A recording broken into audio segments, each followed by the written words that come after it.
Sir Chennai எப்படி sir? Chennai எப்பொழுதுமே திராவிட முன்னேற்ற கழகத்தின் கோட்டைத்தான்.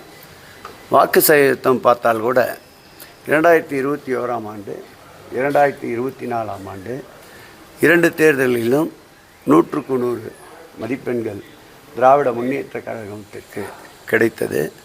அதேபோல்தான் இப்போது நடைபெற்ற 2026 சட்டமன்ற தேர்தலிலும் வாக்கு வித்தியாசம் பெரிய அளவு பதிவான கணக்கை எடுத்துக்கொண்டால் பெரிய அளவு வாக்கு வித்தியாசம் இல்லை. ஆகவே எப்பொழுதும் போல் தொடர்ந்து திராவிட முன்னேற்ற கழகத்தின் கோட்டையாக சென்னை இருக்கும் என்று உறுதியாக நம்புகிறோம். இந்த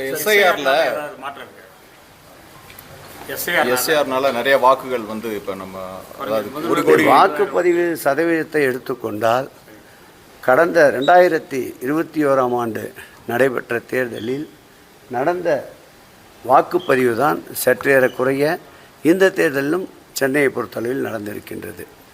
எங்கள் கட்சி உருவாக்கி தேர்தலில் போட்டிட்டனால தான் வாக்கு சதவீதம் கூடி இருக்குன்னு தாவாக்கையினர் சொல்கிறாங்க. அதை பற்றி அரண்டவன் கண்ணுக்கு இருண்டதெல்லாம் பேய் என்பது என்ற ஒரு பழமொழி ஏற்கனவே இருக்கின்றது.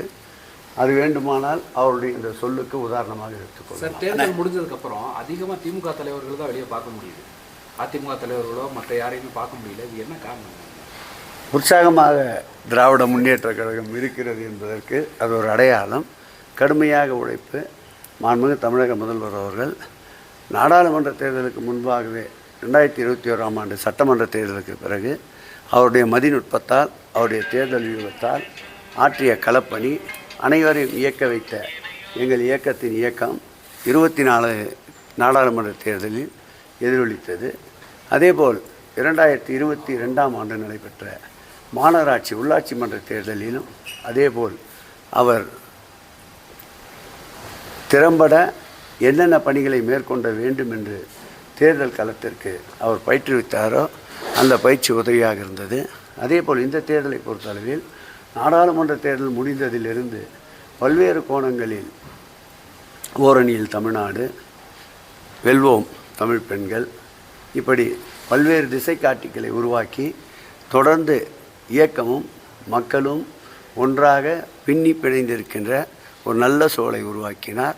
கிட்டத்தட்ட 1.5 ஆண்டுகளுக்கு மேலாக களத்திலே நின்ற எல்லை காக்கின்ற இராணுவத்தினரை போல் இன்றைக்கு 1.5 ஆண்டுகளாக தேர்தல் களத்திலே நின்றவர்கள் சற்று இளைப்பாற இப்படி மகிழ்ச்சியோடு சுற்றுலா வருகிறார்கள். தாவேகா வெளியிட்ட அமைச்சரவை பட்டியல் பற்றி அண்ணன் இல்லாத ஊருக்கு போகாத வழியை காண்பிப்பது போல் உள்ளது.